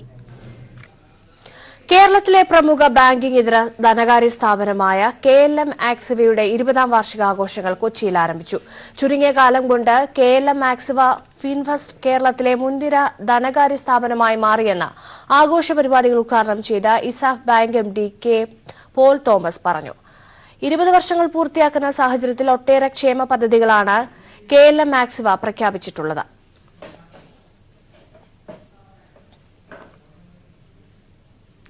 സർക്കാർ ജോലികളിലും വിദ്യാഭ്യാസ സ്ഥാപനങ്ങളിലും 10% സാമ്പത്തിക സംവരണം ഏർപ്പെടുത്താനുള്ള ഭരണഘടനാ ഭേദഗതി ബിൽ ലോക്സഭയിൽ. ഭരണഘടനയുടെ 15, 16 വകുപ്പുകൾ ഭേദഗതി ചെയ്യുന്ന ബില്ലാണ് അവതരിപ്പിക്കുക. ഭരണഘടനാ ഭേദഗതി ബില്ലായതിനാൽ 3ൽ 2 ഭൂരിപക്ഷം നേടാൻ പ്രതിപക്ഷ പാർട്ടികളുമായും കേന്ദ്രം സമവായത്തിലെത്തേണ്ടിവരും. ബില്ലിനെ എതിർത്താലും ബിൽ പാസായാലും തിരിച്ചടിയാകുമെന്നതിനാൽ ബിൽ സെലക്ട് കമ്മിറ്റിക്ക് വിടണമെന്ന് ആവശ്യപ്പെടുകയോ റഫേൽ വിഷയം ഉന്നയിച്ച് സഭ തടസ്സപ്പെടുത്തുകയോ ചെയ്യുക എന്നതായിരിക്കും കോൺഗ്രസ് തന്ത്രം. ഇന്നലെ ചേർന്ന അടിയന്തര കേന്ദ്രമന്ത്രിസഭാ യോഗമാണ് മുന്നോക്ക ജാതികളിലെ സാമ്പത്തികമായി പിന്നോക്കം നിൽക്കുന്നവർക്ക് സർക്കാർ ഉദ്യോഗങ്ങളിലും വിദ്യാഭ്യാസ സ്ഥാപനങ്ങളിലും 10% സംവരണം ഏർപ്പെടുത്താനുള്ള തീരുമാനം കൈക്കൊണ്ടത്. ഇതിനായുള്ള ഭരണഘടനാ ഭേദഗതി ബില്ലാണ് ഇന്ന് ലോക്സഭയിലെത്തുന്നത്. കേന്ദ്ര സാമൂഹിക ക്ഷേമ വകുപ്പ് മന്ത്രി തവർചന്ദ് ഗെഹ്ലോട്ടാണ് ബിൽ അവതരിപ്പിക്കുക. ഭരണഘടനാ ഭേദഗതിയായതിനാൽ ബില്ല് പാസാവാൻ 3ൽ 2 ഭൂരിപക്ഷം വേണം. NDAക്ക് നിലവിൽ സഭയിൽ 3ൽ 2 അംഗസംഖ്യയില്ല. അതിനാൽ ബില്ല് പാസാക്കാൻ കേന്ദ്ര സർക്കാരിന് പ്രതിപക്ഷ പാർട്ടികളുമായി സമവായത്തിൽ എത്തേണ്ടിവരും. സഭയിൽ ഹാജരാകാൻ നിർദ്ദേശിച്ച് BJP MPമാർക്ക് വിപ്പ് നൽകിയിട്ടുണ്ട്. ബില്ലിനെ എതിർത്താലും ബില്ല് പാസായാലും കോൺഗ്രസിന് രാഷ്ട്രീയമായി തിരിച്ചടിയുണ്ടാകും. അതിനാൽ ബില്ല് സെലക്ട് കമ്മിറ്റിക്ക് വിടണമെന്ന് ആവശ്യപ്പെടുകയോ റഫേൽ വിഷയം ഉന്നയിച്ച് സഭാ നടപടികൾ തടസ്സപ്പെടുത്തുകയോ ചെയ്യുക എന്നതായിരിക്കും കോൺഗ്രസ് തന്ത്രം. ബില്ല് ലോക്സഭയിൽ പാസാക്കാനാകുമെന്ന പ്രതീക്ഷയിലാണ് കേന്ദ്രം. ഇത് മുന്നിൽ കണ്ടാണ് രാജ്യസഭ 1 ദിവസം കൂടി കേന്ദ്ര സർക്കാർ നീട്ടിയിരിക്കുന്നത്. News bureau, Delhi.